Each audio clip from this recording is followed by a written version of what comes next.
Hi everyone, कसे आहात? मस्त आहात ना? मस्तच राहा. तर आपल्या व्हिडिओमध्ये तुमचं खूप खूप स्वागत आहे. वर्षातली पहिली अंगारिका चतुर्थी असल्यामुळं सर्व देवघर आणि सगळे देव वगैरे स्वच्छ धुवून काढायचे होते. त्याच्यामुळं ही सगळी तयारी चालू आहे. फ्रेंड्स, मी सध्या माझ्या मम्मीच्या घरी आले, त्याच्यामुळं तुम्हाला सगळं वेगवेगळं दिसत असेल. माझं तिथं छोटंसं देवघर असल्यामुळं माझी पूजा कमीत कमी 20 ते 25 मिनटात होऊन जाते. पण मम्मीचं इथं देवघर मोठंही आहे आणि ह्याच्यामध्ये भरपूर मूर्त्या आहेत. त्याच्यामुळं मला 1.5 तास लागले पूजेसाठी. सगळे स्वच्छ आणि डीप क्लीन करायचे होते ना, त्याच्यामुळं. पूजा करत असताना एका साईडला असे मंत्र लावले ना की डोक्यामध्ये काही निगेटिव्ह विचार पण येत नाहीत आणि लवकर लवकर होऊन जातात आणि मन प्रसन्नही होतं. अंगारिका चतुर्थी वर्षातून 2दा येते, म्हणजे 6-6 महिन्यांनी अशी 2दा अंगारिका चतुर्थी येते. ज्या व्यक्तींना महिन्याची संकष्ट चतुर्थी धरता येत नसेल त्यांनी अंगारिका चतुर्थी धरली तर तेवढीच म्हणजे तेवढीच फलदायी आहे असे म्हणतात. ज्यांना कोणी संकष्टी महिन्याची धरायची असेल तर अंगारिका चतुर्थीपासून चालू करायची आणि तेव्हापासून कंटिन्यू करू शकताय.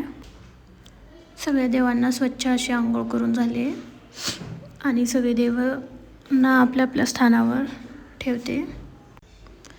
ज्या दिवशी आपला उपवास असतो ना, त्या दिवशी एक वेगळीच एनर्जी आपल्यामध्ये येत असते आणि कितीही कामं असलं तरी आपण ते कामं पूर्णच करून घेतो. असंही तुमच्यासोबत होत असेल तर कमेंटमध्ये सांगायला विसरू नका.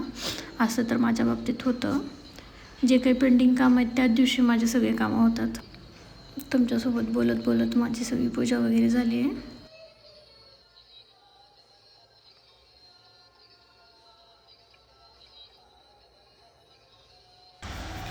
पूजा वगैरे झाल्यानंतर ना बहिणीने कपडे वगैरे धुतले होते, तेच वाळवून आले वरती आणि आता संध्याकाळी स्वयंपाकाची तयारी करायची होती. आमच्या घरामध्ये संध्याकाळी कंटिन्यू जिरा भात असतो, कधी असा पांढरा भात नसतोच. आणि इथं घरामध्ये सगळ्यांना जिरा भातच आवडतं. तुमच्याही घरात असं होत असेल तर सांगा.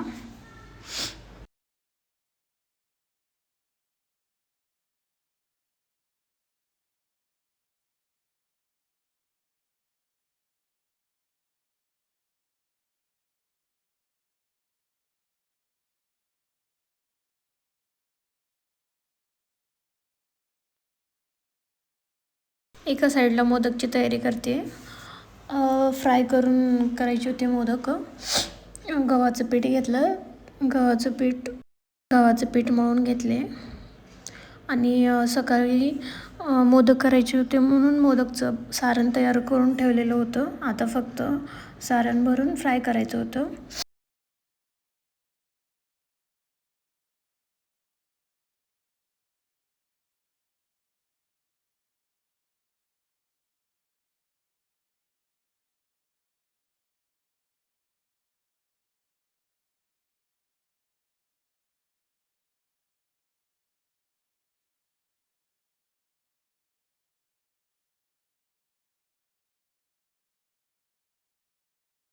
पाटावर एक चपाती लाटून घेतली, मोठी चपाती लाटून घेतली आणि त्याला गोल ग्लासाच्या साहाय्याने सगळे कट करून घेतले. त्याच्यामुळं लवकर होऊन जातात.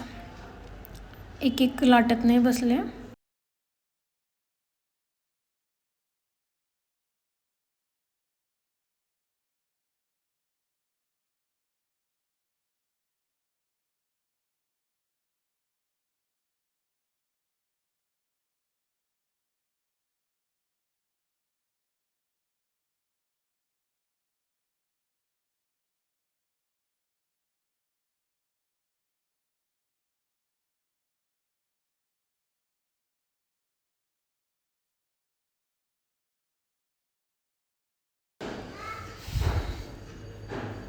असं बोटाच्या साहाय्याने एक एक कळ्या तयार करून घेतले आणि त्याच्यामध्ये सारण टाकलं. सारण आपल्याला हवं तेवढं टाकायचं आणि सगळं एक जागी करून असं क्लोज करायचं.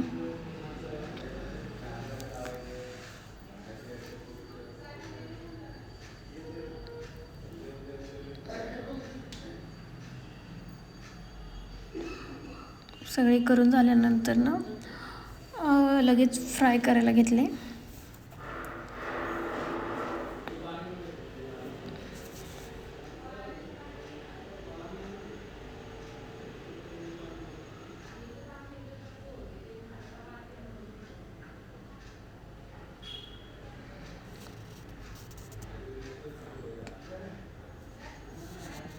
थोडेसे लालसर झाले ना तर काढून घ्यायचं. ते काढल्यानंतर नाही त्याची कुकिंग प्रोसेस चालू असते.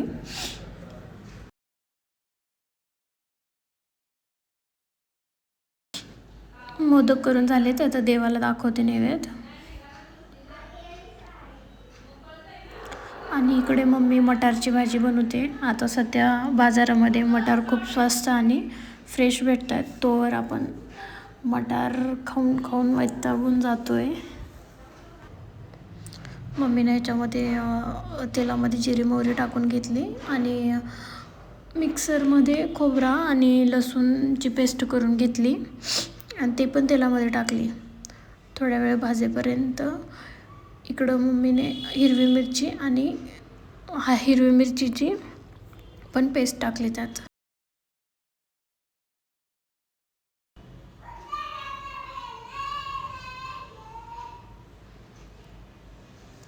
इकडं भाजेपर्यंत त्यामध्ये अख्खे मटार टाकून घेतले.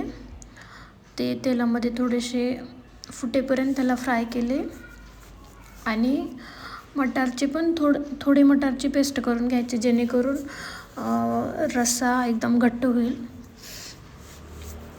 अशा पद्धतीने तुम्ही कधी ट्राय केलं नसेल तर एकदा करून पहा. भाजी खूप टेस्टी होते.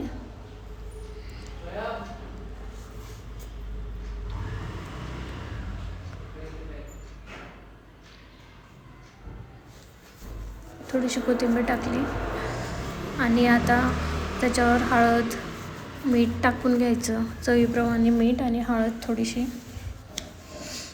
आणि परत त्यामध्ये पाणी टाकून घ्यायचं.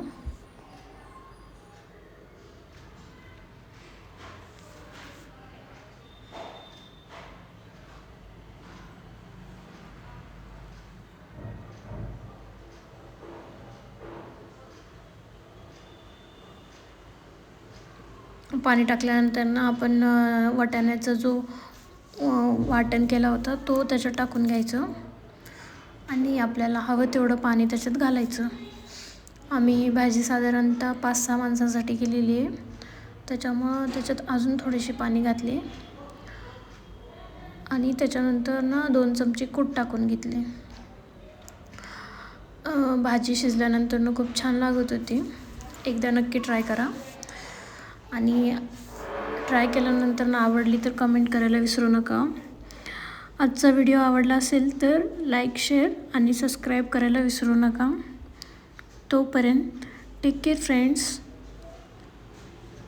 बाय.